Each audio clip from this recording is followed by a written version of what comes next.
Kababayan na walang halaga. Ganyan ba talaga ang tingin mo sa akin, Isadora? Hindi, Marco. Huwag kang mag-alala. Maghihirap man siya sa lansangan, hindi niya kailanman sasabihin na masama ang ginawa natin. Alam mo kung bakit? Dahil utang na loob niya sa atin ang lahat. Wala siyang kadala-dala. Saan ba siya pupunta? Wala siyang pera. Wala siyang kapamilya rito. Ang buong buhay niya nasa kamay natin. Napatigil ako sa likod ng pinto.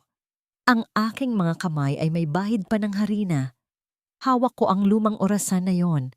Ang tanging natira kay Don Ramon, ang ama ni Rafael. Ipinagawa ko yon gamit ang isang buwang sahod.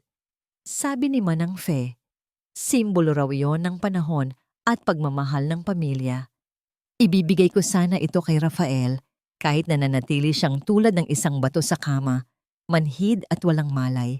Naisip ko, siguro, ang kilos ng bawat segundong tumatakbo ay magpapaalala sa kanya na may naghihintay pa.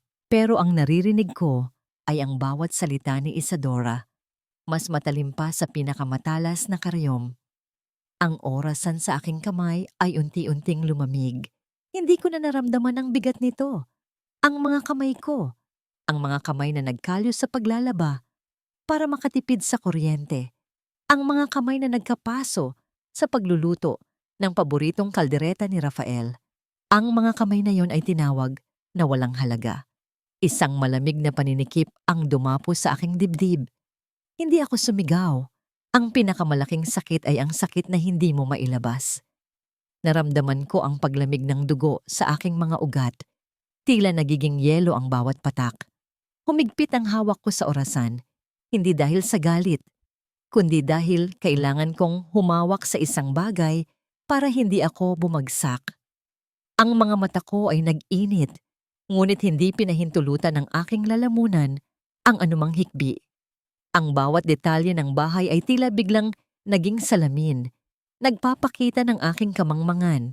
Ako ang biktima, ang tanga na nagbigay ng kanyang buong pagmamahal at serbisyo sa mga taong ang tingin sa kanya ay mas mababa pa sa dumi ng sapatos. Ganito na lang ba ang kapalaran ko? Pagkatapos ng lahat ng mga bagyo na sinuong ko, ang tanging natira sa akin ay ang mga basag na alaala at ang matatalim na dila ng mga taong pinaglingkuran ko. Hindi ko inilagay ang orasan. Pumasok ako sa kusina, nagpanggap na wala akong narinig. Tamang-tama.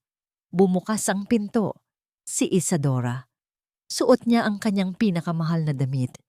Mayroon siyang ngiti sa kanyang labi. Ang klase ng ngiti na nagsasabing alam niya ang sikreto ng buong mundo. At ikaw, isa ka lamang utusan. Tala, sinabi niya sa kanyang Taglish na tila nanggaling sa Manila's elite. Ipakap mo na yan. Ang dumi mo talaga eh. Tingnan mo nga may putik sa sahig. Ibinato niya ang lumang apron ni Manang Fe na malinis pa naman sa aking mukha. Hindi niya ako direktang hinawakan, ngunit ang kanyang aksyon ay mas masakit pa kaysa sa sampal. Ate Tala, okay ka lang? Narinig ko ang tinig ni Lito. Ang munting 7 taong gulang na yon, kasama si Maya, ay pumasok sa kusina. Ang kanilang mga mata ay nag-aalala. Go to your room, Lito. Bilisan mo, Maya. Wala kayong kailangan dito. This is a grown-up discussion. Utos ni Isadora, pero sa kauna-unahang pagkakataon, hindi sumunod si Lito. Naglakad siya papalapit sa akin. Wala kang karapatang sigawan si Ate Tala. Siya ang nag-aalaga sa amin, hindi ikaw. Naramdaman ko ang init sa aking mga mata, hindi para kay Isadora, kundi para protektahan ang munting kaluluwang ito. Ngumiti si Isadora, isang ngiti na puno ng panunwa. Oh, the little hero. Cute. Well, Lito, ang ate mo na yan eh. Mas mababa pa sa floor mat. Tingnan mo nga ang kamay niya. Ang gaspang, hindi ba? Yan ang kamay ng isang taong hindi alam ang salitang elegance. Naramdaman ko na parang sinampal ako. 2 beses. Mula sa babae at mula sa bata. Pero ang panggigil ko ay nag-iba ng direksyon nang narinig ko ang pag-iyak na tila inuubo. Ang tunog ay nagmula sa pantry. Sinabi ni Isadora sa kanila, "Sige na, iiyak kayo? Huwag kayong mag-alala. May baon kayo ngayon. Isang malaking plato ng stale na pagkain. Hindi nyo deserve ang fresh na food. Baka yun ang magpabait sa inyo." Pinasunod niya si Lito at Maya sa pantry. Pagkatapos ay isara ang pinto. Ang aking hininga ay biglang huminto. Hindi dahil sa akin, kundi dahil sa kanila. Ang aking munting mga anghel. Humakbang ako palapit, walang ingay, at sinilip sa small gap ng pinto. Nakita ko ang dalawang bata. Pilit na nginunguya ang pagkain, ang kanilang mga muka ay basa sa luha. Ang galit na parang uling sa aking puso ay biglang naging apoy. Hindi ako natatakot sa kanya. Hindi ako natatakot sa kahirapan. Pero hindi ko hahayaan na saktan niya ang mga batang ito. Ang pagmamahal ko sa kanila ay mas malaki pa sa takot ko sa kanya. Kung ito ang digmaan mo, Isadora, handa na ako. Hindi ko hinayaang makita ni Isadora ang aking galit. Hinigpitan ko lamang ang aking kamao. Naramdaman ko ang pag-agos ng dugo mula sa sariwang sugat sa aking kamay. Naglakad ako papalapit sa pinto ng silid ni Rafael. Sa dinami-dami ng bagyo na sinuong ko para sa kanya. Bakit ako pa ang naiwan sa ulan? Tiningnan ko ang pinto na yon. Ang orasan sa aking kamay ay tila biglang nagsimulang gumalaw, nagbigay ng isang mahina at matatag na kilos. Ang telepono ni Isadora ay tumunog. Tila hindi niya napansin ang aking presensya. "Maghanda ka na," sinabi niya sa isang pabulong na boses, puno ng pagtataksil. "Tapos na ang paghihintay, kukunin na natin ang lahat." Sino ang tunay na magnanakaw sa bahay na ito? Ang naghahanap ng pagkain o ang nagnanakaw ng dangal? Hindi nagtagal. Lumala ang kalupitan ni Isadora. Mula sa pantry, dinala niya ang dalawang bata sa bodega. Isang silid-huliyang puno ng mga lumang kagamitan, alikabok at amag. Ang hangin doon ay mabigat. Tila may dambuhalang naghihintay na huminga. Walang sikat ng araw na nakakapasok. At ang bawat paghinga ni Lito at Maya ay tila may kasamang mabigat na pakiusap. Naramdaman ko ang pananakit sa aking lalamunan sa bawat pag-iyak na naririnig ko mula sa bodega. Sa halip na magalit, lalo akong naawa. Ang pagdurusa ng mga bata ay mas masakit pa kaysa sa paninira sa akin. "Manangfe, hindi ko na kaya." Ibinulong ko yon sa matandang babae habang nag-aayos kami ng mga bulaklak sa pasilyo. Ang paggalaw ng mga bulaklak ay halos walang ingay na nagpadagdag sa katahimikan ng bahay. Si Manang Fe, na matagal nang naninilbihan sa pamilya Montefalco, ay tumingin sa akin ng may malalim na pag-unawa. Ang Montefalco, tala, may karangalan. Ang kasalukuyan ay masisira lang sa apoy ni Isadora, sabi niya. Ibinigay niya sa akin ang isang piraso ng tinapay at isang maliit na lalagyan ng kape. "Ito, dahan-dahan. Kumilos ka na parang naglilinis." Sa ilalim ng matandang bodega, nakita ko ang butas sa dingding na matagal nang tinakpan ng kahoy. Gamit ang lakas na hindi ko alam kung saan nagmula, inalis ko ang lumang kahoy at inabot sa kanila ang tinapay at kape. Ang pagtanggap ng mga bata ay walang salita, ngunit ang kanilang pagmamadali ay mas malinaw pa sa anumang pasasalamat. Habang ngumunguya sila, ibinulong ni Manang Fe ang kasaysayan ng pamilya. Mabuting tao si Don Ramon. Si Rafael, minana niya ang pagiging malinis ng kanyang ama. Hindi siya tanga. May dahilan siya sa pagpapanggap na yan. Ang mga salita niya ay nagbigay ng kaunting pag-asa. Isang maliit na sinag sa dilim. Hindi lamang gutom ang sandata ni Isadora. Sinubukan niyang saktan ang kanilang mga alaala. Dinala niya ang mga bata sa harap ng pinto ng bodega. May hawak na isang branded na doll at isang remote control car. "Lito, Maya, look, sayang naman.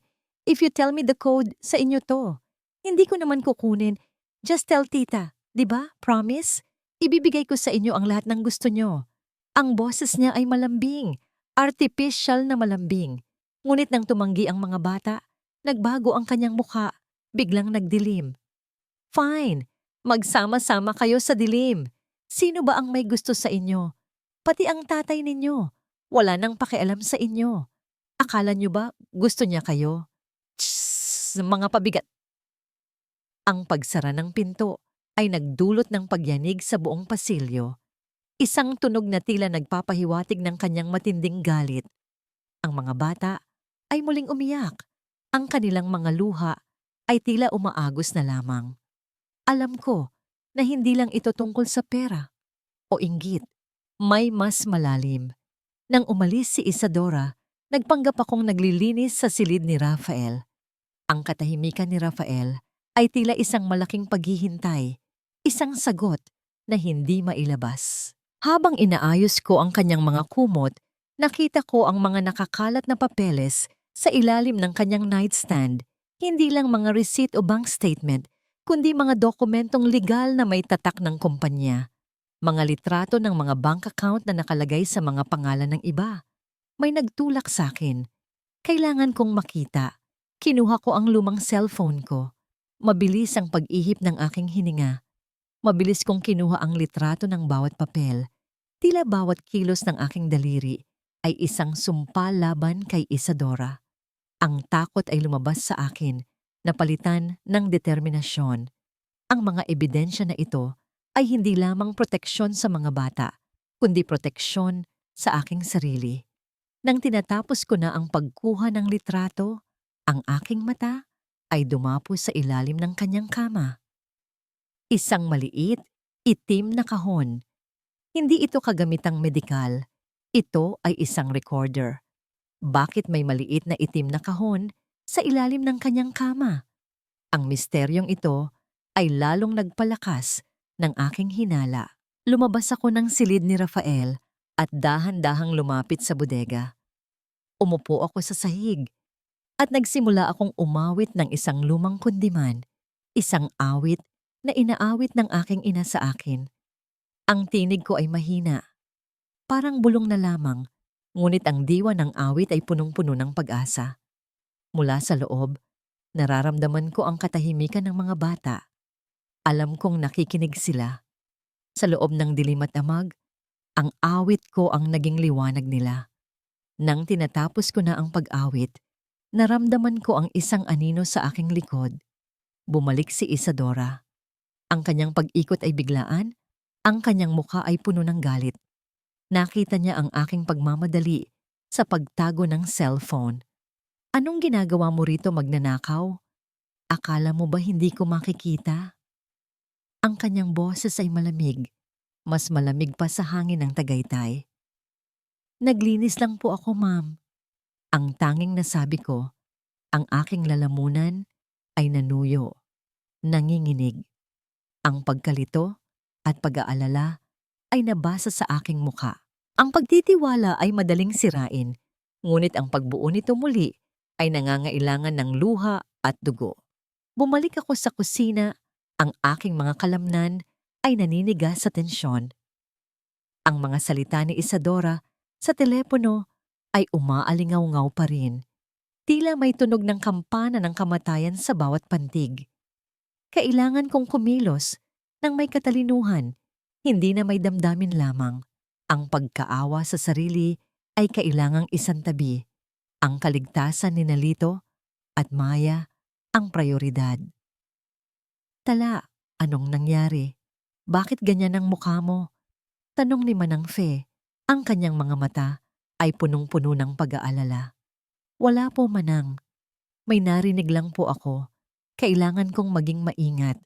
Hindi na tayo pwedeng magkamali. Ipinakita ko kay Manang Fe ang mga litrato sa aking lumang cellphone. Ang kanyang mga kamay ay nanginginig ng kalahati habang tinitingnan niya ang mga papeles ni Rafael. Ang mga ito ang mga lihim ng kumpanya. Alam ko na may masamang binabalak si Isadora, pero hindi ko akalain na ganito kalala. Tala, kailangan mong magtago ng mga ito. Saan? Sabi ni Manang Fe, ang kanyang tinig ay halos hindi marinig. Dito ko naisip ang tanging lugar na hindi niya kailanman guguluhin ang aking cancer ng pag-asa. Kinuha ko ang aking laptop bag, ang tanging dala ko mula sa probinsya, at inilagay ang cellphone sa loob sa pagitan ng mga pahina ng aking cookbook, ang mga recipe ng aking ina. Ang halaga ng mga recipe ay tila mas mabigat ngayon kaysa sa lahat ng ginto sa bahay na ito. Pagkatapos ng hapunan, isang hapunan na pinilit kong lutuin ng maayos kahit na gutom na ako, sinimulan ni Isadora ang kanyang pinakamalaking pag-atake, hindi na lamang sa akin, kundi sa pamilya. Mga bata, simula niya sa isang tono na tila siya ang kanilang tunay na ina. Gusto ko sanang magbanding tayo, ngunit may problema. Kailangan ko ang password ng safe ni Rafael. Kung ibibigay ninyo sa akin, bibili ako ng bagong laruan na kasing laki ng kotse. Tumahimik sina Lito at Maya. Ang kanilang mga mata ay nakadikit sa akin. Alam nilang hindi sila dapat magbigay ng password na yon. Walang password, ma'am. Mahinang tugon ni Maya. Ang ngiti ni Isadora ay naglaho. Ang kanyang mga mata ay naging parang mga bato na bumabagsak sa lupa. Lumapit siya sa mesa kung saan ako naglilinis ng mga pinggan. Wala? Tanong niya. At hinalukay niya ang mga pinggan na aking pinaghirapang hugasan. Paano kung sabihin kong ikaw ang nagbigay sa kanila ng ideya na huwag akong sundin? Paano kung sabihin kong ikaw ang nagtuturo sa kanila na labanan ako? Hindi po totoo yan, ma'am. Nag-aalala lang po ako sa kanila. Sagot ko, nagpipigil ng aking boses na hindi lumakas. Pakiusap tala. Ang pag-aalala mo ay pagpapakialam. Doon na siya nagpakawala ng salita na hindi ko inaasahan. Hindi lang ito tungkol sa trabaho o pera. Ito ay tungkol sa aking pagkatao. Tingnan mo ang kamay mo, Tala. Ang tigas. Mukha kang magsasaka na hindi pa nakakakita ng pera. Hindi ka kabilang dito. Ang bahay na ito ay para sa mga taong may dugo ng aristokrasya. Hindi para sa mga taong ang buong buhay ay ang pagkayod ng katawan. Kahit kailan, hindi mo kayang maging kasing elegante ko. Kahit anong gawin mo, basura ka pa rin. Ang paghamak ay tumagos sa akin. Naramdaman ko ang pag-iinit ng aking pisngi. Napatingin ako sa aking mga kamay. Ang mga kamay na yon na nag-aalaga sa mga anak niya. Ito ang kapalit ng aking paglilingkod. Isang pagkukumpara sa aking karaniwang pinagmulan. Bigla, imbes na lumayo, lumakad ako palapit kay Isadora. Wala akong hawak na anumang panlaban, tanging ang galit na pinilit kong itago. Ma'am, ang boses ko ay matigas na ngayon, kahit na nanginginig pa rin ang aking mga labi. Ang kamay na ito, ang naglilinis ng mga pinagkainan ninyong mamahalin. Ang kamay na ito, ang nagpapakain sa mga bata habang kayo ay nagdiriwang. Hindi ko kailangan ng elegansya para maging mahalaga sa mga batang ito. Hindi ko kailangan ng inyong pagkilala para patunayan ang aking pagkatao. Mula sa labas ng silid, narinig ko ang paghinga ni Manang Fe na tila huminto sa pag-iral. Manang Fe, bakit hindi mo ako sinabihan na ang pagiging tapat ay may katumbas na pagkakasala sa bahay na ito? Tanong ko kay Manang Fe habang nakatingin ng diretso kay Isadora. Sa sandaling iyon, may tumatak sa aking isipan. Napansin ko ang liwanag na tila nawawala sa bandang kanan ng bahay. Tala, huwag kang magsalita ng ganyan, bulong ni Manang Fe. Manang, may kakaiba. Sagot ko. Parang may nasusunog. Tumingin ako sa direksyon ng pasilyo na patungo sa silid ni Rafael. Doon, sa ilalim ng pinto, may nakita akong isang manipis na linya ng usok na gumagapang sa sahig. Hindi ito usok mula sa kusina. Ito ay isang amoy ng materyales na mabilis masunog. Nagsimulang mag-ingay ang mga kurtina na malapit sa silid. Ang apoy ay hindi pa malaki, ngunit nararamdaman ko na ang init nito sa hangin. Isang manipis na linya ng liwanag ang lumabas mula sa siwang ng pinto ng silid ni Rafael. Biglang si Isadora ay nanigas. Ang kanyang pagiging matapang ay naglaho na parang hamog sa umaga. Hindi ito aksidente, bulong ko. Isa itong krimen. Bawat linyang nasusunog ay isang panunumpa. Hindi ko hahayaang mamatay ang mga mahal ko dahil sa kasinungalingan. Ang usok ay hindi na lamang gumagapang. Ito ay nagsisimulang mag-ipon sa itaas ng kisame, isang kulay abo na kumot na pilit na tinatakpan ng liwanag ng bahay. Ang init ay biglang bumuhos, hindi mula sa araw, kundi mula sa isang malamig na kamay na nagbuhos ng gasolina. Si Isadora ay tumakbo. Ang tahimik na pag-alis niya ay sinundan ng mabilis na pagkilos ng apoy sa mga kurtina malapit sa silid ng mga bata. Ang pinto ng silid ni Rafael ay nakasara at may mabigat na kadena na nakakabit sa labas. Ang tinig na aking narinig kanina ay naguulit sa aking isipan, tila isang parirala na sinusubukang lumabas sa katahimikan ni Rafael. Rafael! Lito! Maya! Ang sigaw ko ay tila nalulunod sa bigat ng kapaligiran. Ang daga sa aking dibdib ay nagwawala sa takot. Hinawakan ko ang doorknob ng silid ng mga bata. Ito ay init na, ngunit hindi kasing init ng pinto sa silid ni Rafael. Manang Fe, tulungan niyo akong sirain ang pintuan ng mga bata. Ngunit si Manang Fe ay nakatayo sa pagkabigla. Ang kanyang mga mata ay nakatingin sa pinto ni Rafael. Tala, hindi na natin kaya. Ang apoy ay masyadong mabilis. Hindi ko pinakinggan ang aking takot. Ang pamilya ko ay nasa loob. Kinuha ko ang isang tanso na panuktok ng pinto na nasa sahig. Hindi ito bato o kahoy, ito ay metal na ginagamit ng mga hardinero. Mabilis akong pumalo sa sara ng pinto ng mga bata.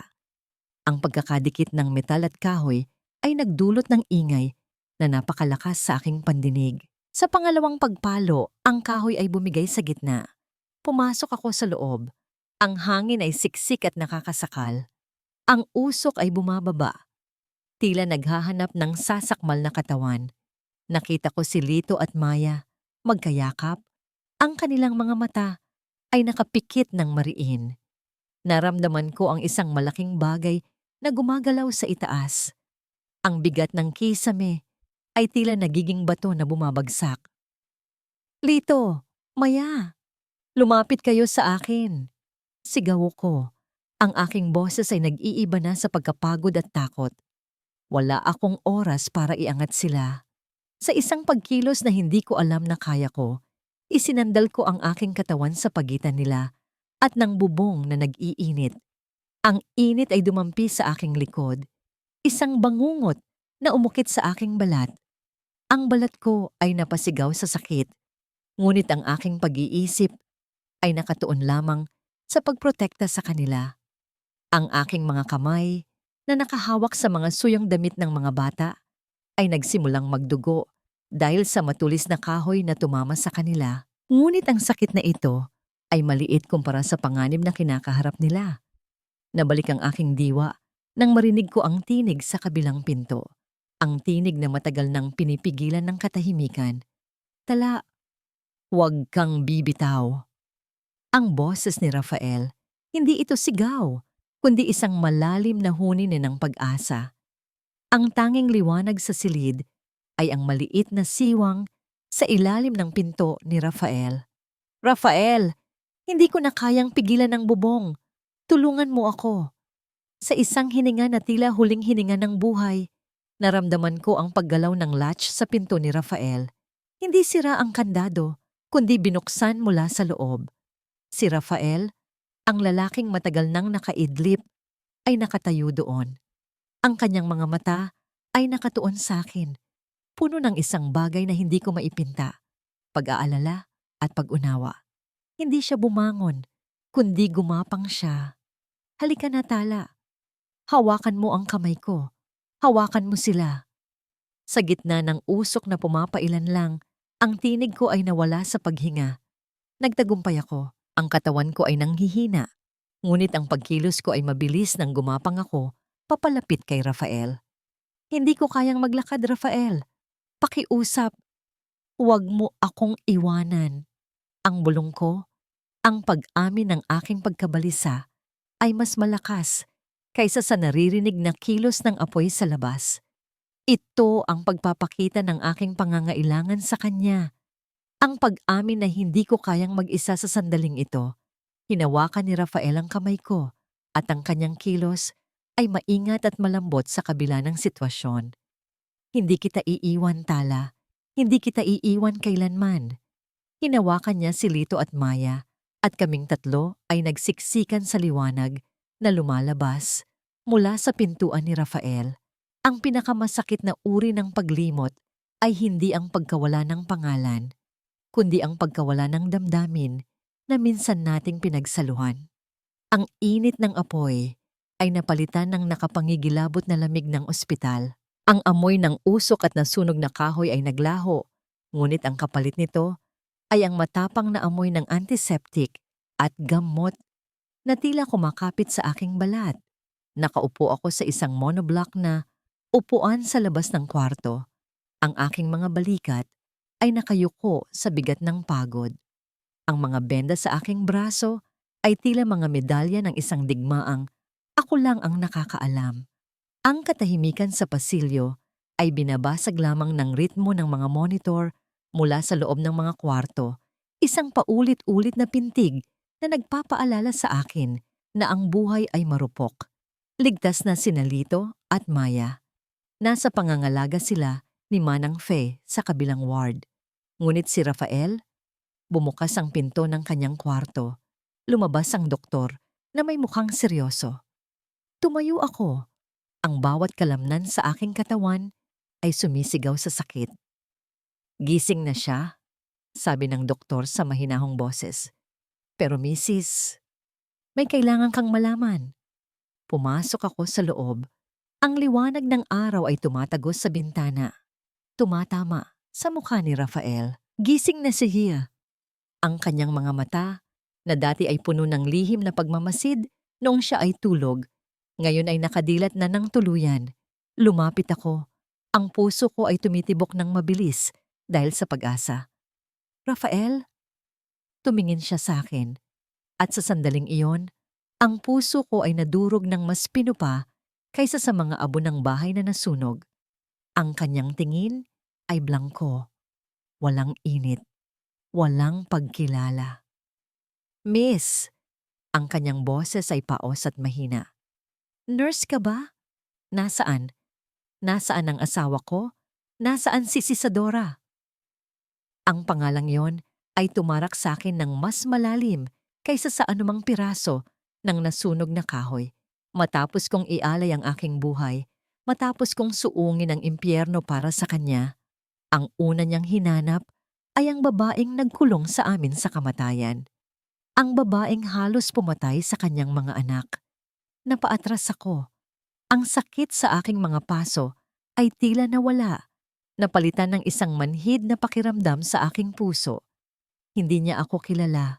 Ang Rafael na humawak sa kamay ko sa gitna ng apoy, ang Rafael na nangakong hindi ako iiwan. Siya ay naglaho na, kasama ng usok. Sir, ako po si Tala. Ang sagot ko. Pilit na pinatatatag ang boses kong nanginginig. Ang nag-aalaga sa mga bata. Kumunot ang noo niya. Tila pilit na hinahalukay ang isang aklatan na walang laman. Tala? Wala akong maalala. Masakit ang ulo ko. Nasaan ang asawa ko? Ang pagbabalik ng kontrabida. Bago pa ako makasagot, ang pinto ng kwarto ay bumukas ng marahas. Pumasok ang isang babaeng amoy, mamahaling pabango, na tila hindi na babagay sa amoy ng gamot at disinfektante. Si Isadora.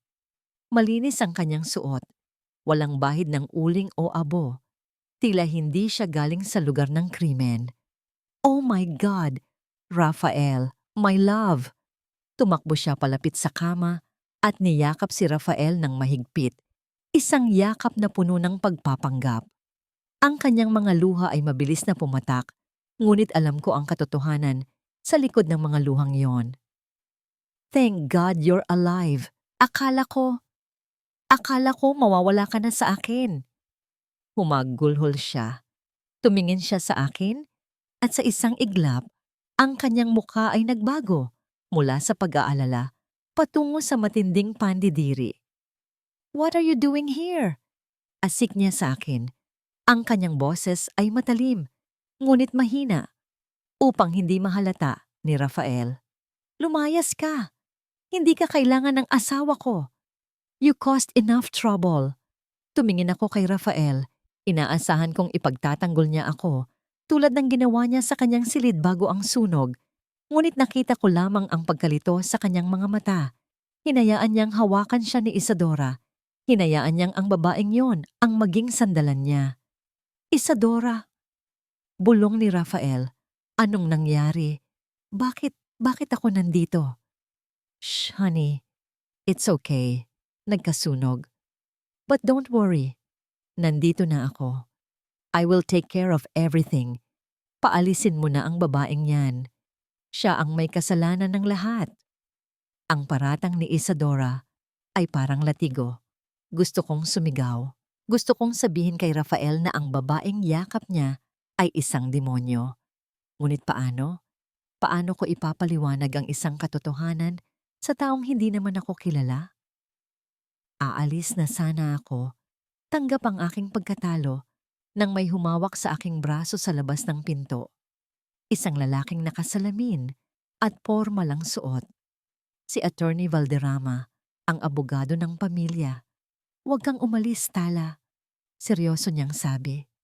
"Attorney, hindi niya ako kilala. Pinapaalis na ako ni Isadora. Wala akong laban." Sagot ko, habang pinipigilan ang pagbagsak ng aking mga luha. Umiling ang abogado. Inabot niya sa akin ang isang folder. "Maaring nakalimutan ka ng isip niya pansamantala, Tala. Pero bago mangyari ang aksidente, bago ang sunog, hindi ka nakalimutan ng puso at desisyon niya." Binuksan ko ang folder. Isang dokumento na may lagda ni Rafael. May petsa noong nakaraang linggo. Noong panahong akala ng lahat ay komatose siya. Inilipat niya sa iyo ang pansamantalang pangangalaga kay Lito at Maya sakaling may mangyari sa kanya. At ikaw ang itinalaga niyang medical proxy kung hindi siya makakapagdesisyon. Hindi si Isadora. Ikaw, Tala. Napatigil ako. Ang tiwala na ibinigay sa akin ni Rafael ay hindi nawala. Nakasulat ito sa papel, isang patunay na ang aming koneksyon ay totoo. "Kailangan kanya ngayon, higit kailanman," dagdag ni attorney. "Si Isadora ay gagawin ang lahat para makuha ang yaman habang magulo ang isip ni Rafael. Ikaw lang ang pader na makakapigil sa kanya." Bumalik ako sa loob ng kwarto kasama si attorney. Nanlaki ang mata ni Isadora. "I said get out!" Sigaw niya. Hindi ako natinag. Lumapit ako sa kama ni Rafael. Inayos ko ang kanyang kumot na nagusot. Isang simpleng gawain na 1,000 beses ko nang ginawa noong siya ay nakaratay sa bahay. Sa pagdampi ng aking kamay sa kanyang braso, naramdaman ko ang pagtigil ni Rafael. Tumingin siya sa akin. Ang kanyang mga mata ay hindi na blangko. Mayroon itong bahid ng kuryosidad. Isang pamilyar na pakiramdam ang tila gumapang sa kanyang alaala. Kahit na hindi niya ito mapangalanan. "Sino ka nga ulit?" tanong niya ng mahina. Tila binabaliwala ang presensya ni Isadora. Bakit parang pamilyar ang haplos mo?" Tumingin ako sa kanyang mga mata, puno ng lungkot at determinasyon. "Ako si Tala, sir, at hindi ako aalis hanggat hindi kayo at ang mga bata ay ligtas." Naramdaman ko ang pagkalma ng kanyang pulso. Kahit hindi niya ako kilala, ang kanyang katawan ay nagtiwala sa akin. Galit na galit si Isadora. Lumabas siya ng kwarto, ang kanyang takong ay lumilikha ng mariing diin sa sahig. Akala ko ay susuko na siya, ngunit mali ako. Ang katahimikan pagkatapos ng kanyang pag-alis ay ang katahimikan bago ang bagyo. Pagkalipas ng 1 oras, habang pinapakain ko ng lugaw si Rafael, pumasok ang 2 pulis kasama si Isadora. May hawak silang papel. Ang nangiti ni Isadora ay bumalik. Mas mapanganib kaysa dati. Yan siya, officer. Turo ni Isadora sa akin. Ang kanyang daliri ay parang baril na nakatutok sa aking noo. Arestuhin niyo siya. Napatayo ako. Ano na ito? Lumapit ang pulis at iniabot sa akin ang papel. Binasa ko ito at ang mundo ko ay tila gumuho sa ikalawang pagkakataon. Kaso, kidnapping with serious illegal detention at arson. Nagsakdal. Isadora Montefalco. Inilayo mo ang mga bata at sinunog mo ang bahay para patayin ang asawa ko at nakawin ang yaman namin. Sabi ni Isadora nang may malamig na kasiyahan. Magpapabulok ka sa kulungan tala. At sa pagkakataong ito, walang Rafael na magliligtas sa'yo. Tumingin ako kay Rafael. Nakatingin siya sa amin, litong-lito, hawak ang kanyang ulo na sumasakit. Hindi niya alam kung sino ang paniniwalaan.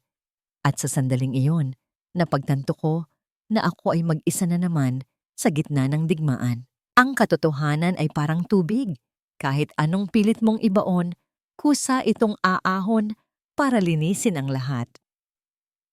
Ang lamig ng bakal na posas ay halos dumampi na sa aking pulso. Ang hangin sa loob ng kwarto ay naging siksik, tila hinihigop ng tensyon ang bawat hininga namin. Nakatayo ako sa harap ng mga pulis. Ang aking mga tuhod ay nanginginig hindi sa takot, kundi sa tindi ng kawalang katarungan. Si Isadora, na nakatayo sa tabi ng kama ni Rafael, ay may ngiti ng tagumpay na pilit niyang itinatago sa likod ng pekeng luha. Ngunit bago pa man mailapat ng pulis ang bakal sa aking balat, isang kamay ang pumigil sa kanya. Ang kamay ni Attorney Valderrama. Ang kanyang paghawak ay matatag, puno ng awtoridad na nagpahinto sa galaw ng mundo sa loob ng silid. Officer, bago niyo hulihin ang kliyente ko, kailangan niyong makita ito.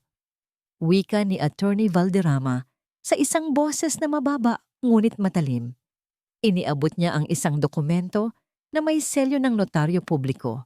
Iyan ang Affidavit of Guardianship at Special Power of Attorney na pinirmahan ni Rafael Montefalco bago ang insidente. Si Tala ang legal na kinatawan niya at ng mga bata. Ang anumang akusasyon ng kidnapping ay walang basihan dahil siya ang itinalagang tagapangalaga. Ang nangiti ni Isadora ay unti-unting nabura. Tila isang mantsa na pinunasan ng basahan. Ang kanyang mukha ay namutla sa ilalim ng makapal na makeup. That's fake! Pinilit niya si Rafael! Sigaw ni Isadora. Ang kanyang boses ay tuminis at bumasag sa katahimikan ng ospital. Fake? Tanong ni attorney. May video evidence kami ng pagpirma, Mrs. Montefalco, at tungkol sa arson. Bago niyo dalhin si Tala sa presinto, iminumungkahi kong pakinggan muna natin ang sasabihin ng nag-iisang saksi, nagising at nasa tamang pag-iisip. Bumukas ang pinto. Pumasok si Manang Fe. Akay-akay si Lito. Ang bata ay may maliit na benda sa noo. Ang kanyang mga mata ay namamagapa sa kakaiyak. Ngunit sa sandaling iyon, ang kanyang likod ay tuwid. Ang batang dating nagtatago sa aking likuran ay humakbang na ngayon sa liwanag. Lumapit si Lito sa kama ng kanyang ama. Tumingin siya kay Isadora at sa unang pagkakataon, hindi siya yumuko. Lito baby, tell them. Malamig na sabi ni Isadora. Bagaman ang kanyang mga mata ay nanlilisik. Tell them how bad Yaya Tala is. Di ba sinaktan ka niya? Umiling si Lito. Ang pag-iling ay mabagal, ngunit tiyak. Tumingin siya sa mga pulis. Si Tita Isadora po, ang boses ni Lito ay nanginginig, parang isang maliit na dahon sa gitna ng bagyo. Huminga siya ng malalim at nagpatuloy. Si Tita Isadora po ang nagkulong sa amin sa bodega. Gutom na gutom po kami. Si Ate Tala po ang nagbibigay sa amin ng tinapay sa butas ng pader. At nung may sunog, iniwan po kami ni Tita. Nilak niya ang pinto. Si Ate Tala po ang pumasok sa apoy para iligtas kami. Ang katahimikan sa kwarto ay naging nakabibingi. Ang bawat salita ng bata ay tila pako na bumaon sa kabaong ng mga kasinungalingan ni Isadora. Tumingin ang mga pulis kay Isadora nang may pagdududa. Sinungaling. Tinuruan mo siya, no? Baling ni Isadora sa akin. Akmang susugod. Ngunit hinarangan siya ng pulis. Hindi pa tapos, Mrs. Montefalco, sabi ni Attorney Valderrama. Inilabas niya ang isang maliit na itim na voice recorder. Ito ang recorder na nakuha ni Tala sa ilalim ng kama ni Rafael. Ito ay narecover namin mula sa mga gamit ni Tala na nailigtas sa sunog. Tila may ugali si Rafael na i-record ang paligid niya noong siya ay nasa ganoong kalagayan. Kinuha niya ang recorder at pinindot ang isang button. Nagsimulang tumunog ang isang boses, ang boses ni Isadora. Hindi ka na ba gigising, Rafael? Sayang ang lahat ng pinlano ko. Pero okay lang. Mas mapapakinabangan kita nang patay kay sa buhay. Walang silbi ang katawan mo. Pero ang yaman mo, ang yaman mo, sisiguraduhin kong sa akin lang mapupunta. Ang bawat salita ay parang laman na hiniwa mula sa katawan ng katotohanan. Ang boses ni Isadora ay nagpatuloy. Detalyado ang kanyang mga plano. Ang kanyang pagpapahirap kay Lito at Maya. Ang kanyang pagtatangka na sunugin ang bahay para mawala ang mga dokumento. At ang kanyang mga lihim na pag-uusap sa isang lalaki na tinawag niyang partner. Ang boses na yon ay nagsasalaysay ng isang bangungot na ako lang ang nakarinig noon. Ngayon, naririnig na ng lahat. Ang kwarto ay naging tahimik, liban sa umiiyak na boses ni Isadora mula sa recorder. Ang kanyang mukha ay nagkulay abo, tila binubura ng katotohanan. Sinungaling, fake, edited yan, ginawa lang yan ni Tala para sirain ako. Sigaw ni Isadora at muli, sinubukan niyang sumugod sa akin, ngunit kaagad siyang pinigilan ng mga pulis. Miss Montefalco, based on this recording and the testimony of your stepson, you are now under arrest for attempted murder, child abuse, and arson. Sabi ng pulis, ang kanyang tinig ay seryoso at walang emosyon. No, you can't do this to me. I'm Isadora Montefalco. Magbabayad kayo. Tala, pagbabayaran mo to. Babalik ako at sisiguraduhin kong mawawala ang lahat sa iyo. Walang maniniwala sa isang katulad mo. Ang kanyang mga salita ay puno ng puot habang siya ay inaakay palabas. Ang kanyang paglisan ay sinundan ng kilos ng mga pulis na nagpapakita ng kanyang pagkatalo. Naiwan kami sa kwarto. Si Rafael ay nakahawak sa kanyang ulo. Ang kanyang mga mata ay litong-lito pa rin. Ngunit ang mga kilos ng kanyang mga kamay ay nanginginig. Tila may isang imahe na bumabalik sa kanyang isipan. Lumapit si Manang Faye sa akin. Hindi niya ako niyakap, ngunit hinawakan niya ang aking balikat. Isang paghawak na mas mainit pa kaysa sa isang yakap. Ang karangalan mo, Tala, ay mas mahalaga kaysa sa lahat ng ginto nila. Pinatunayan mo yan sa lahat ng tao sa araw na ito. Bulong ni Manang Faye. Ang kanyang boses ay puno ng paghanga. Nakita ko si Lito at Maya na tumatakbo papalapit sa akin. Niyakap nila ako ng mahigpit at ang init ng kanilang mga katawan ay nagbigay sa akin ng lakas. Ate Tala, salamat po, sabi ni Lito. Ang kanyang tinig ay puno ng pagmamahal. Naramdaman ko ang mga luha na umaagos sa aking pisngi. Hindi ito luha ng kalungkutan, kundi luha ng kalayaan at tagumpay. Sa wakas, nakuha ko ang hustisya para sa mga bata. Napatunayan ko ang aking kawalan ng sala. Lumipas ang ilang araw. Si Isadora ay nakakulong at ang kaso laban sa kanya ay umuusad. Si Rafael ay nasa therapy pa rin, pilit na ibinabalik ang kanyang mga alaala. Paulit-ulit siyang nagtatanong tungkol sa recorder. Gusto niyang malaman kung bakit siya nag-record. Gusto niyang malaman kung ano pa ang lihim na nakatago doon. Isang hapon, habang nag-aayos ako ng mga gamit sa nasunog na bahay, may nakita akong isang bagay sa loob ng lumang cookbook ng aking ina. Ang lugar kung saan ko itinago ang cellphone ko. Ang pahinang nawawala mula sa cookbook ko. Ang pahina na naglalaman ng paboritong recipe ng yema cake ni Nalito at Maya. Ito ay nawawala.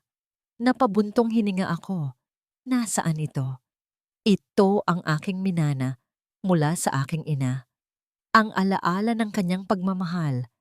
Habang nag-aalala ako sa nawawalang pahina, tumunog ang cellphone ko. Isang hindi kilalang numero. Huwag kang mag-alala, Tala. Ang asawa ko, siya ang may-ari ng nawawalang pahina. Nasa kanya ang lahat ng kailangan mo para masira ka ulit. Ang boses ay manipis at puno ng pananakot. Hindi ito boses ni Isadora. Ito ay isang bagong kaaway. Isang lihim na naghihintay sa dilim. Ang bawat pagsubok ay isang sangkap na humuhubog sa ating pagkatao. At ang bawat pahina ng buhay ay isang resipe ng ating pagbangon. Ang pagkabigla mula sa tawag ay nagpatuloy na gumagapang sa aking sistema. Sino ang bagong kalaban? Bakit niya hawak ang pinakamahalagang alaala ng aking ina? Ang mga tanong na ito ay umaalingaw-ngaw sa aking isipan, tila mga tambol na walang tigil sa paghataw. Ngunit sa kabila ng takot na muling bumabalik, may isang bagay na mas malakas, ang pagnanais na lumaya. Isang linggo pagkatapos ng insidente, nagpasya ako. Hindi ako mananatili sa bahay ng Montefalco bilang isang inaasahan o isang tagapangalaga. Nais kong tumayo sa sarili kong mga paa. Nais kong patunayan sa aking sarili na ang aking halaga ay hindi nakasalalay sa kung sino ang aking pinaglilingkuran, kundi sa kung sino ako. Sinabi ko kay Attorney Valderrama at Manang Fe ang aking desisyon. Ang kanilang muka ay nagpapakita ng pag-aalala, ngunit nakita ko rin ang paggalang sa kanilang mga mata. Tala, sigurado ka ba dyan? Tanong ni Attorney Valderrama. Masyadong delikado. Si Isadora, mayroon pa ring mga koneksyon. At ang taong tumawag sa'yo, hindi ko po alam kung sino siya. Pero alam ko po na hindi ako pwedeng manatili dito. Kailangan ko pong bumuo ng sarili kong mundo para kina Lito at Maya. Hindi bilang isang yaya o tagapangalaga, kundi bilang isang ina na may sariling pangalan. Ikinuwento ko rin kay Rafael ang aking desisyon. Ang kanyang mukha ay nagpakita ng kalungkutan, ngunit hindi niya ako pinigilan. Hindi pa rin niya lubusang naaalala ang lahat, ngunit may pagkilala na sa kanyang mga mata tuwing tinitingnan niya ako. Tala. Salamat sa lahat. Ang tanging nasabi niya, ang kanyang tinig ay paos pa rin, ngunit may pagpapahalaga. Kung ano man ang desisyon mo, susuportahan kita. Gamit ang aking konting ipon at ang maliit na kompensasyon mula sa kaso, bumili ako ng isang kariton at umupa ng isang maliit na pwesto sa pamilihang bayan ng Tagaytay. Ang amoy ng sariwang gulay, prutas at mga pampalasa ay bumati sa akin. Isang amoy na nagpapaalala sa akin ng aking buhay sa probinsya. Ito ay isang amoy ng totoong buhay, hindi ng peking karangyaan. Nagsimula akong magbenta ng mga kakanin at sweet pastries gamit ang mga recipe ng aking ina.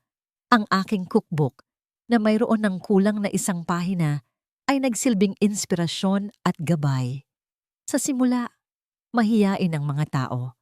Ngunit nang nalasahan nila ang aking bibingka at puto, mabilis itong kumalat. Ang mainit na bibingka na niluto sa clay pot ay nagbigay ng kasiyahan sa bawat kagat. Ang malambot na puto na may keso sa ibabaw ay nagpaalala sa kanilang pagkabata. Ang mga tao ay dumadagsa sa aking pwesto.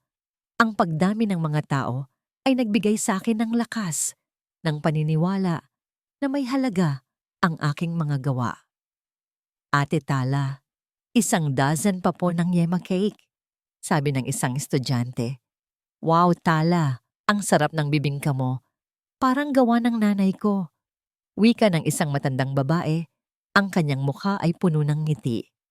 Hindi nagtagal, ang aking tagumpay ay muling nakarating sa taingan ni Isadora. Isang araw, habang nagtitinda ako, nakita ko siyang paparating.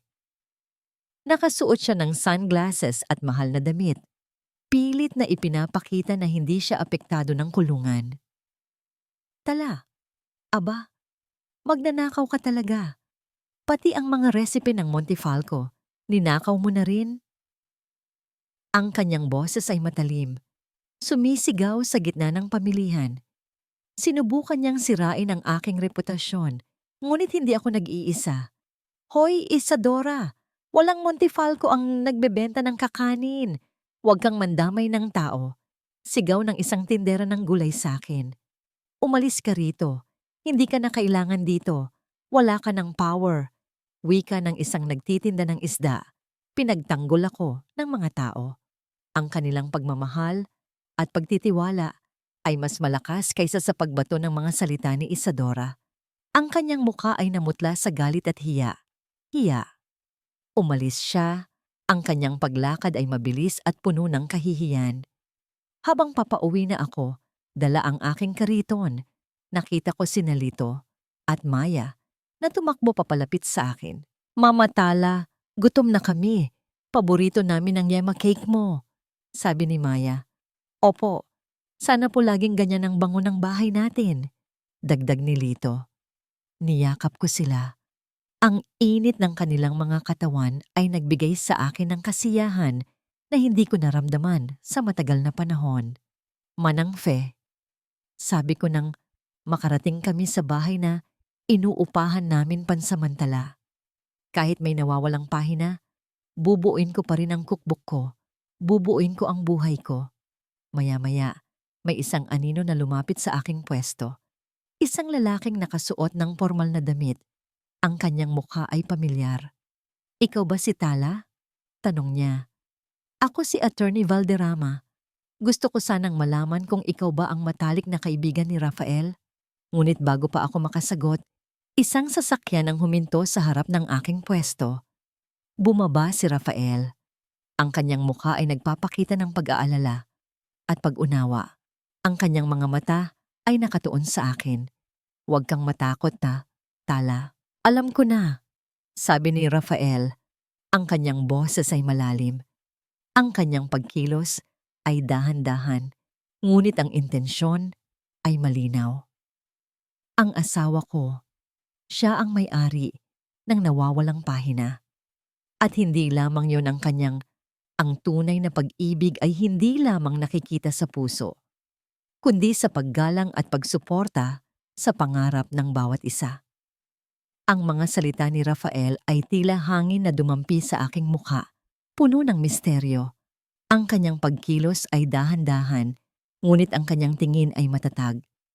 Ang paglitaw niya sa harap ng aking pwesto sa pamilihang bayan ay tila isang liwanag na lumabas sa madilim na ulap. Tala, ang asawa ko. Simula niya, ang kanyang boses ay kalmado ngunit may bahid ng kalungkutan. Bago siya pumanaw, paborito niya ang yema cake na gawa ng nanay mo.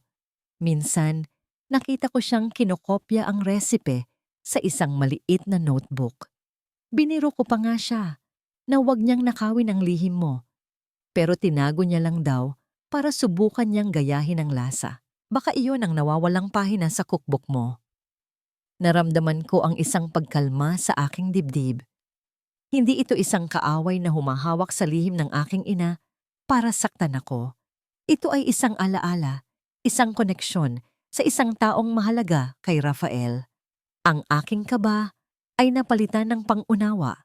Ang pagkakalapit namin ay hindi dahil sa pag-ibig, kundi dahil sa respeto at pagkakaibigan. Nasaan ang notebook na yon, Rafael? Tanong ko. Hindi ko maalala. Matagal na. Pero sigurado akong tinago niya yon sa isang lugar na mahalaga sa kanya. Baka sa mga gamit niya sa dati naming kwarto doon sa Montefalco Mansion. Tala, patuloy ni Rafael. Ang kanyang tingin ay matatag. Nakita ko ang paggawa mo dito. Ang pagsisikap mo. Ang mga bata, mahal na mahal ka nila. At ang business mo, may potensyal. Gusto kong mag-invest sa'yo. Bilang isang partner, hindi bilang isang amo. Gusto kong tulungan kang palakihin ang negosyo mo. Nagulat ako. Hindi ko inaasahan ang ganoong klase ng alok. Matapos ang lahat ng aking pinagdaanan, narito ang isang lalaki na nag-aalok ng suporta ng walang kapalit na romansa. "Seryoso ka, Rafael?" Tanong ko. "Seryoso ako. Naniniwala ako sa'yo, Tala. Higit sa lahat. Isa pa, kailangan ko rin ng pagbabago. Ang negosyo ang tanging paraan para mabuhay ako muli. Hindi lang para sa mga bata, kundi para na rin sa sarili ko." Pag-iisipan ko ito, ang kanyang alok ay napakalaki. Ngunit sa loob-loob ko, alam ko na ito ang simula ng isang bagong paglalakbay. Ang pagtanggap ng tulog mula sa kanya ay isang pagpapakita ng tiwala, hindi pagkaasa. Sa mga sumunod na linggo, unti-unting bumalik ang lakas ni Rafael sa tulong ng therapy at ng mga alaala na unti-unting nagbabalik sa kanyang isipan. Nakita ko ang pagbabago sa kanya. Hindi na siya ang taong blangko ang tingin. Mayroon na siyang buhay sa kanyang mga mata. Minsan, dinadalaw niya ako sa pamilihang bayan. Hindi siya nagrereklamo sa init o sa amoy ng isda. Tinutulungan pa niya akong mag-ayos ng aking mga paninda. Nakita ko ang pagmamahal niya sa mga tao, sa mga maliliit na negosyante na pinagtatrabahuan ang kanilang kabuhayan.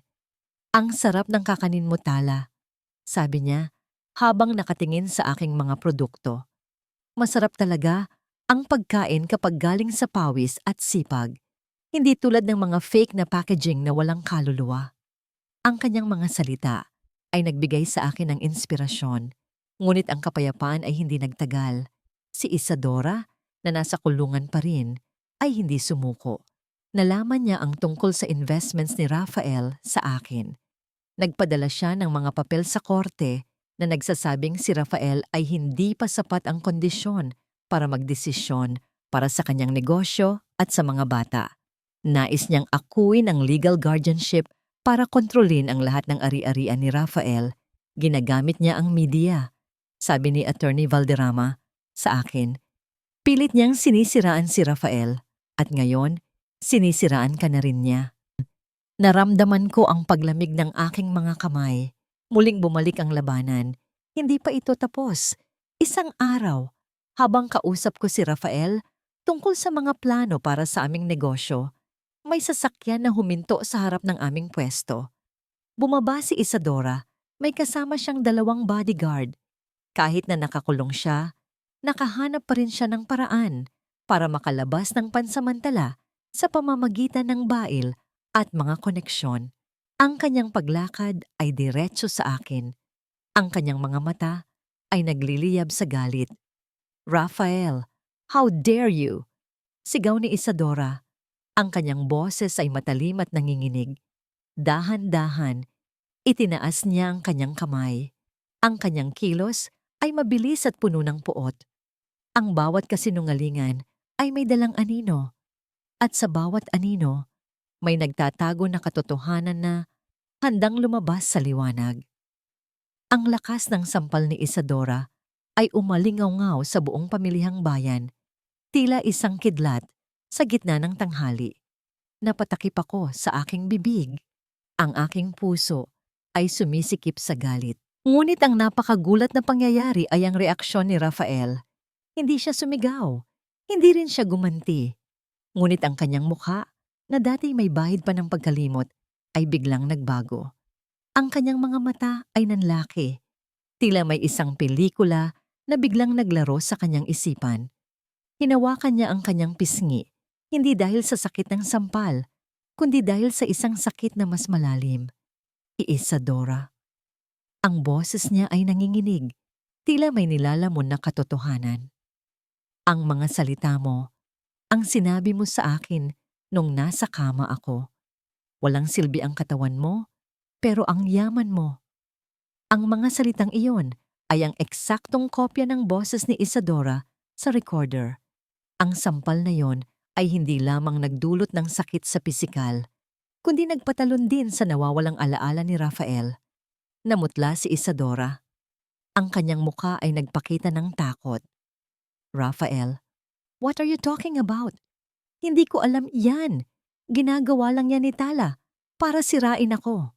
Ngunit huli na, ang ilaw ng pagkaunawa ay suminag sa mga mata ni Rafael.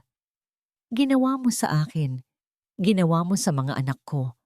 Ang apoy, ikaw ang may gawa. Lahat ng narinig ko, totoo. Wika ni Rafael, ang kanyang boses ay naging matatag, puno ng sakit at pagkagalit. Ang mga alaala ay bumalik, isang-isa, malinaw at masakit. Bago pa man makasagot si Isadora, isang lalaki ang lumapit sa kanya. Ang kanyang pagkilos ay mabilis at ang kanyang tingin ay malamig. Ito ang lalaking tinawag ni Isadora na partner sa recorder. Si Marco, ang dating kaibigan at kasamahan ni Rafael sa negosyo. Hindi na mahalaga, Isadora, sabi ni Marco. Ang kanyang boses ay puno ng panunuya. Tapos na ang laro mo. Hindi mo kayang kontrolin ang isang may sakit na tao. At lalong hindi mo kayang kontrolin ang isang buhay na tao. Marco, what are you doing? Sigaw ni Isadora. Ang kanyang muka ay nagpakita ng pagtataksil. Ang mga Montefalco, Isadora, ay mayaman. Ang kumpanya nila ay isang gintong mina. Kung hindi ka makakapagpatakbo, mayroong iba. At ako yon. Ginagamit lang kita. Ngayon, tapos na ang silbi mo. Ang kanyang pagtawa ay mapait at puno ng kasamaan. Narinig ko ang pagyanig sa aking dibdib. Ang pagtataksil ay mas malaki pa sa aking inakala. Hindi lamang si Isadora ang kalaban. Meron pang mas malaking anino sa likod ng lahat. Ang pamilihang bayan ay naging tahimik. Lahat ng mga tindera at mamimili ay nakatingin sa eksena. Ang kanilang mga mata ay puno ng galit at pagkamuhi. Kinuha mo ang lahat sa akin, Marco. Sigaw ni Rafael. Ang kanyang boses ay puno ng puot. Kinuha? Hindi. Ibinalik ko lang ang dapat sa akin. Hindi ka karapat dapat sa lahat ng ito, Rafael. Masyado kang mahinahon. Masyado kang tahimik. Ang mga ganitong negosyo ay para sa mga taong marunong kumuha. At ako yon. Ang kanyang nangiti ay napakapanuya. Ngunit ang mas malalim na sakit ay hindi pa rin tapos. Mula sa likod ng kanyang bodyguard, lumabas si Lito at Maya. Nakita ko silang hawak ng dalawang malalaking lalaki. Ang kanilang mga bibig ay may tape at ang kanilang mga mata ay puno ng takot at luha. Lito! Maya! Sigaw ko. Ang aking puso ay nanikip. Bitawan mo sila, Marco. Bitawan mo ang mga anak ko. Sigaw ni Rafael. Ang kanyang boses ay nag-uumapaw sa galit.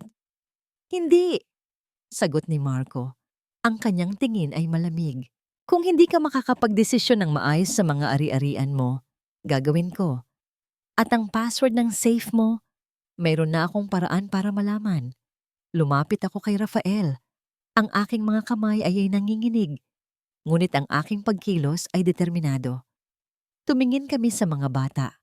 Ang kanilang mga maliit na katawan ay nanginginig sa takot.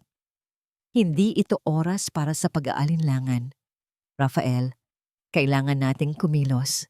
Ngayon na, ang bulong ko. Hinawakan niya ang aking kamay. Ang kanyang paghawak ay matatag. Sa sandaling iyon, ang pagkakaisa namin ay hindi kailangan ng salita. Ito ay nararamdaman. Ang mga tindera sa pamilihang bayan ay nagsimulang magbulungan. Ang kanilang pagtingin ay puno ng pag-aalala. Ate Tala, Tatay, narinig ko ang mahina na tinig ni Lito kahit may tape ang kanyang bibig. Ang tunay na lakas ay hindi sa kung gaano kakalakas, kundi sa kung gaano kakatapang na harapin ang iyong mga takot. Ang mga salita ni Marco ay puno ng kasamaan. Ang mga banta niya ay tila mga hampas na tumama sa aking puso. Ngunit hindi ako magpapadala sa takot. Masyado na akong umiyak. Masyado na akong naranasan ng sakit. Hindi na ako magpapakita ng kahinaan. Kailangan kong iligtas sina Lito at Maya. Rafael, kailangan nating kumilos. Kailangan nating hanapin ang mga bata. Sabi ko, ang aking boses ay matatag na ngayon. Paano, Tala? Hindi ko alam kung saan sila dinala. At hindi ko alam kung sino pa ang pinagkakatiwalaan ko. Sagot ni Rafael. Ang kanyang mukha ay puno ng pagkabahala. Kaya ako nandito, Rafael. Hindi tayo nag-iisa. Inilatag ko ang planong aking nabuo sa aking isipan. Manang Fe, tawagan mo ang mga pulis. Attorney Valderrama, kailangan nating maipaalam sa lahat ang planong yan ni Marco. Ipapahanap natin ang mga bata. Rafael, mananatili tayong magkasama. Hindi tayo papayag na matalo. Sa kabila ng takot at pangamba, ang aking puso ay tila puno ng lakas. Ang pagkakaisa namin, ang pagnanais naming mailigtas ang mga bata, ay mas malakas pa kaysa sa anumang panganib. Hindi nagtagal, natanggap namin ang balita. Ayon sa mga tauhan ng pulis, nakita si Marco na pumunta sa isang lumang abandonadong bahay sa labas ng Tagaytay. Kailangan naming pumunta doon. Tala, hindi ka pwedeng sumama, sabi ni Rafael. Ang kanyang boses ay puno ng pag-aalala. Delikado ito. Baka may masamang mangyari sa iyo. Hindi ako pwedeng manatili rito, Rafael. Hindi kita iiwan. At hindi ko iiwan sina Lito at Maya. Ako ang bahagi ng plano.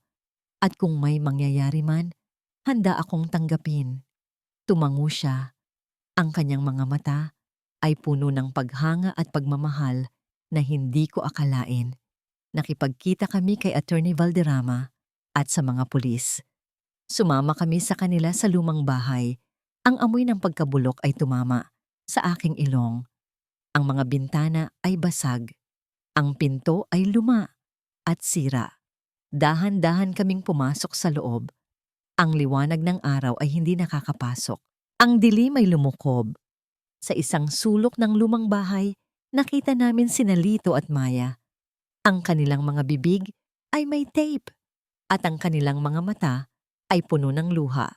Nakatali sila sa mga upuan at si Marco ay nakatayo sa harap nila. May hawak na isang baril. Lito! Maya! Sigaw ko.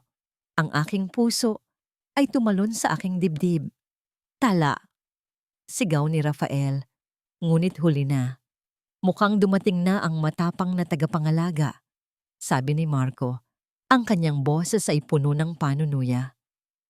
Ngayon, maglalaro tayo. Tumingin ako kay Rafael. Ang kanyang mukha ay puno ng galit. Alam ko na kailangan naming kumilos. Huwag mo silang sasaktan, Marco. Ako ang kailangan mo. Ako ang magbibigay sa iyo ng password. Talaga? Saan mo ba kukunin ang password? Ang kanyang ngiti ay mapait. Biglang, may nakita akong kilos sa aking tabi. Si Manang Fe, na may mabilis na pagkilos, sinuntok si Marco sa likod. Ang ingay ay umalingaw-ngaw. Ang katawan ni Marco ay tumumba sa sahig. Hindi ako nagalit. Ang aking galit ay napalitan ng gulat. Gumamit ng karahasan si Manang Fe. Ang mga pulis ay nagtungo sa kanila. Si Marco ay naaresto. Sa gitna ng gulo, binuksan ko ang tape sa bibig ni Lito at Maya. Hinawakan ko sila. Niyakap ko sila. Sinigurado kong ligtas sila. Salamat, Mama Tala, sabi ni Lito. Ang kanyang tinig ay nanginginig. Ang aking puso ay puno ng kasiyahan. Iniligtas ko sila. Muli. At sa sandaling iyon, ang katapangan ni Manang Fe ay naging simbolo ng kalayaan ko. Nang makaligtas na sina Lito at Maya, lumapit ako kay Rafael. Ang kanyang mga mata ay puno ng pag-aalala. Ligtas na sila, Tala. Salamat, sabi niya. Hinawakan niya ang aking kamay. Ang kanyang paghawak ay matatag. Tayo ang nakagawa nito, Rafael. Tayong dalawa. Sagot ko. Ang aking puso ay puno ng pag-asa.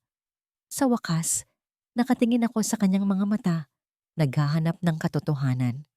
Rafael, ang password, kailangan nating mahanap, sabi ko. Ang tunay na pagpapalaya ay hindi sa pagtakas mula sa nakaraan, kundi sa pagtanggap at paggamit ng ating mga sugat bilang lakas. Ang mga pulis ay nagsimulang mag-imbestiga sa kaso. Si Marco ay nakakulong. Si Isadora ay nakakulong din. Ngunit sa pagkakataong ito, ang kanyang mga mata ay hindi na puno ng pagkamakasarili. Ang kanyang mukha ay nagpapakita ng paghihirap at kahihiyan. Ang kaba sa aking dibdib ay nagpatuloy. Ang mga banta sa telepono, ang nawawalang pahina ng resipe ng aking ina, ang mga tanong sa mata ni Rafael, lahat ng ito ay bumubuo ng isang malaking misteryo na kailangan kong malutas. Sa paglipas ng mga araw, nagpasyahan akong puntahan ang dating bahay ng mga Montefalco. Kailangan kong hanapin ang notebook ni Rafael, ang susi sa lahat ng mga lihim. Sa tulong ni Manang Fe, nakuha namin ang permiso na makapasok sa bahay. Ang amoy ng sunog ay hindi pa rin nawawala. Ang bawat sulok ay nagtatago ng mga alaala. Ang bawat anino ay may istorya. Sa silid ni Rafael, nagsimula akong maghanap. Ang kanyang mga gamit ay nakakalat, tila nagkaroon ng isang bagyo. Ang mga larawan niya at ng kanyang asawa ay nakalagay sa isang table. Ang mga larawan ni Lito at Maya ay nakakalat sa kanilang mga kwarto. Nahanap ko ang lumang recorder, ang recorder na ginamit ni Rafael para sa kanyang mga lihim. Mayroon pa ring mga mensahe. Ang mga boses na nagdadalamhati na nagsasabi ng katotohanan, ang mga katotohanan na kailangan kong malaman. Sa isang luma na kahon, sa ilalim ng kama, nahanap ko ang kanyang notebook. Hindi lamang isang notebook ng mga gawain, kundi isang notebook ng kanyang mga lihim at mga pangarap. Ang mga pahina ay puno ng sulatan. Ang kanyang kamay na humahawak ng pag-asa. Ngunit walang pahina tungkol sa nawawalang recipe ng yema cake. Tala. Narinig ko ang boses ni Rafael. Pumasok siya sa kwarto. Ang kanyang mga mata ay puno ng pag-aalala. Tala, huwag ka munang mag-isa. Sabi niya, ang kanyang boses ay mahina. Rafael, kailangan kong hanapin ang lahat ng katotohanan, ang kakaiba sa pahinang iyon, ang dahilan ng pagtataksil ni Isadora. Kailangan kong malaman kung sino ang taong iyon na tumawag sa akin. Kailangan kong malaman ang lahat. Hindi ka dapat gumawa ng gulo, sagot niya. Hindi ako natatakot sa gulo, Rafael. Takot ako sa hindi paghahanap ng katotohanan. Mayroon tayong responsibilidad na gawin ang tama at protektahan ang mga bata. Kailangan nating malaman kung ano ang plano nila. Inilabas ko ang notebook at ang recorder. Ang alam ko, kailangan kong hanapin ang lahat ng katotohanan upang protektahan ang mga bata. Tumingin siya sa akin. Ang kanyang mga mata ay nagliliyab sa pagmamahal at pag-aalala. Biglang narinig namin ang malakas na ingay sa labas. Nasaan si Tala? Lumabas kayo, may kailangan akong sabihin sa kanya. Boses ni Isadora. Huwag mong buksan ang pinto, Rafael. Sigaw ko, ngunit huli na. Isadora! Sigaw ni Rafael. Ang kanyang muka ay puno ng pagtataka. Bumukas ang pinto. Nakatayo si Isadora. Ang kanyang mga mata ay puno ng galit at puot. Sa kanyang likuran, nakatayo ang isang lalaki. Ang lalaking iyon ay pamilyar. Ang lalaking iyon ay hindi nakilala ni Rafael. Tala, nakita ko ang lahat. Sigaw ni Isadora at sa kanyang mga kamay, hawak niya ang isang bagay. Ang bagay na iyon, ang nawawalang pahina ng resipe ng yema cake. Ang tunay na tagumpay ay hindi sa pagkamit ng kayamanan, kundi sa pagbuo ng sariling mundo na puno ng pag-ibig, pag-asa, at kalayaan. Ang mga mata ni Isadora ay nagliliyab sa galit. Ang hawak niya sa pahina ng recipe ng aking ina ay mahigpit. Tumingin siya kay Rafael. Ang kanyang mga labi ay umikot sa isang ngiti na puno ng pagmamalabis. Rafael, mahal ko, hindi mo ba alam? Ang taong pinagkakatiwalaan mo ay kaaway mo pala. Sinabi niya, ang kanyang boses ay malamig at mapanukso. Ang pag-ibig na ipinakita niya sa iyo, isang kasinungalingan. Ang mga bata, hindi mo sila kamag-anak. Ang mga salita niya ay tila mga kutsilyo na tumusok sa aking puso. Kailangan kong maging malakas. Tumingin ako kay Marco, ang lalaking kasama ni Isadora. Ang kanyang mukha ay mapang-uyam, ang kanyang mga mata ay puno ng poot sa akin. Tala, sinabi ko na sa'yo, wala kang halaga, wala ka ng lugar dito. Isusumbong kita sa pulis, sabi ni Isadora, at ngumiti siya ng mapang-uyam. Hindi ka mananalo, Isadora, sagot ni ko. Ang aking boses ay matatag. Biglang, narinig ko ang boses ni Attorney Valderrama sa labas. Mrs. Montefalco, hindi kayo pwedeng pumasok dito. Ito ay ang boses ni Attorney Valderrama ay dumating sa oras. Ang kanyang mga salita ay tila isang kombinasyon sa kaligtasan. Ang dalawang pulis na nagbabantay sa labas ay pumasok. Nakita nila ang eksena. Ikaw, Marco, arestado ka. At ikaw, Isadora, panibagong kaso ang haharapin mo. Sabi ng isang pulis. Ang kanyang tinig ay matatag. Ang mukha ni Isadora ay nabura. Ang kanyang mga mata ay naging tila walang buhay. Sinubukan niyang tumakbo, ngunit nahawakan siya ng mga pulis. Pagkatapos, dinala kami sa labas. Sa labas ng bahay nakita ko sina Lito at Maya na nakayakap kay Manang Fe. Nawala ang tape sa kanilang mga bibig at ang kanilang mga mata ay puno ng pag-asa. Ate Tala, okay ka lang po? Tanong ni Lito. Okay lang ako, Lito. Ligtas kayo. Iyan ang mahalaga. Huminga ako ng malalim. Natapos na ang gulo. Ngunit meron pa ring mga tanong sa aking isipan. Nakaharap ko si Rafael. Tumingin ako sa kanyang mga mata at nakita ko ang isang bagay na hindi ko pa nakita noon. Pagmamahal at pasasalamat. Tala, salamat. Ikaw ang nagligtas sa amin. Sabi niya, ang kanyang boses ay nanginginig. Hindi mo ako kailangang pasalamatan. Tayong dalawa ang gumawa nito, Rafael. Tayong dalawa. Unti-unting bumalik ang alaala ni Rafael. Naaalala niya ang lahat ng nangyari. Lumipas ang ilang taon.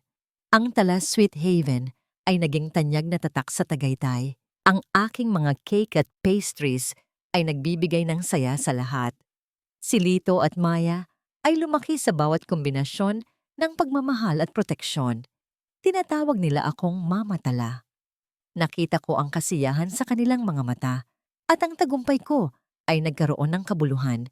Nakita ko ang paggalaw sa aking kwarto, amoy ng langis, nangingintab na lupa. Ang mga liwanag ng dekorasyon ay sumasalamin sa pakiramdam ng bagong gawa. Ang init ng oven, ang tamis ng pagkain, ang pakiramdam ng pag-asa. Minsan, nakita ko si Isadora sa telebisyon. Ang kanyang mukha ay puno ng paghihirap at puot. Ngunit hindi ako nadala. Ako'y lumipas na. Sa isang hapon, nakatanggap ako ng isang liham. Galing kay Isadora. Ang liham ay puno ng pagsisisi. Ang mga salita niya ay sumisimbolo ng kanyang pagkabigo. Isang araw, habang binubuksan ko ang bagong shop na aking sinimulan, ang amoy ng bagoong, pinipig na kape, at mainit na panaderya ang bumalot sa akin. Naramdaman ko ang purity, kasiyahan. Tumingin ako sa dalawang anak ko at sa aking paghaharap. Puno ng saya ang aking puso. Mama Tala, sigaw ni Lito at Maya. Ang kanilang mga tinig ay puno ng kasiyahan. Inilagay ko ang susi sa pinto. Bago ako pumasok, tumingin ako sa mga bata. Naging malaya ako. Ang saya ay nananatili. Sa wakas, tinanggap ko na ang bagong haraya. Sa pagtatapos ng isang kwento, hindi lamang ang pagwawagi ang mahalaga, kundi ang pagtuklas ng tunay na kahulugan ng kalayaan at pagmamahal. Makalipas ang ilang taon, ang Talas Sweet Haven ay naging isang tanyag na pangalan. Ang aking mga cake at pastries ay kilala sa buong Tagaytay. At sa bawat kagat, ang mga tao ay nakakaramdam ng saya. Si Lito at Maya ay lumaki sa piling ko. Sila'y matatangkad, makisig, at malapit sa isa't isa. Tinatawag nila akong mama, at ang bawat tawag ay nagtatago ng sari-saring kwento ng pagmamahal at pagtitiwala. Si Rafael, siya ay naging isang katalinuhan ng aming negosyo. Hindi na siya ang lalaking nalilito. Natutunan niyang tanggapin ang nakaraan at ang kanyang tahimik na pagkilos ay puno ng pag-unawa. Salamat, Tala. Ikaw ang buhay ko, sabi niya habang nagtatrabaho kami sa aming shop. Ngayon, siya ay ang aklat sa aking buhay. Ang kaso ni Isadora, natapos na rin. Nakulong siya at ang kanyang mga lihim ay nabunyag. Ngunit ang kalungkutan ay nanatili. Isang araw, natanggap ko ang isang liham mula sa kanya. Nakasulat sa kulungan. Ang liham ay puno ng pagsisisi. Humihingi siya ng tawad. Nagsisisi siya sa lahat ng kanyang ginawa. Ngunit hindi ko binasa ang liham. Inilagay ko ito sa isang kahon, isang simbolo ng aking karanasan. Ang katahimikan sa aming shop ay minsan ay binabasag ng liwanag ng bawat panauhin.